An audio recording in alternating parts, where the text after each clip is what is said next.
مجھے یاد ہے ایک بات، ایک کینسر ہاسپٹل میں گیا تھا کافی سال پہلے اپنے نوجوانوں کے ساتھ، تیمارداری کے لیے، عیادت کے لیے ہم جایا کرتے تھے۔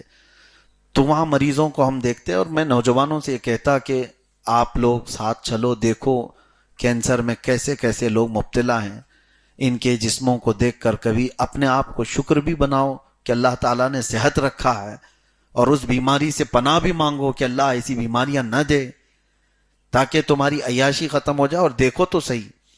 تو اس وقت مجھے یاد ہے آج تک، 40-45 سال کی عمر کا ایک مرد ہوگا، بستر پر پڑا ہوا، اور اس کی گردن میں بڑی پھوڑی تھی جس سے کنٹینیو خون اور پیپ نکلتا ہی رہتا تھا اور تکیہ خراب ہوتا رہتا۔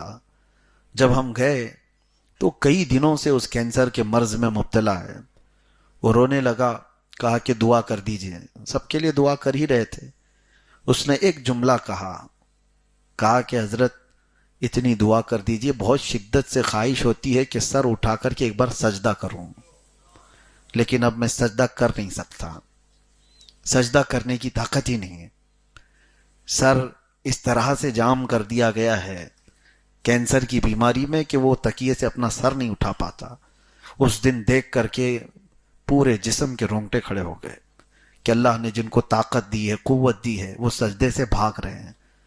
تمہاری گردنیں سلامت ہے، تمہاری پیشانیاں سلامت ہے، اور اللہ تبارک و تعالیٰ کی دی ہوئی یہ صحت برقرار ہے، اور تم اسی لیے یہ ایک سجدہ جسے تم گراں سمجھتے ہو، بھاری سمجھتے ہو، اور پھر کل قیامت کے دن یہ سجدہ تمہارے لیے بھاری پڑ جائے گا۔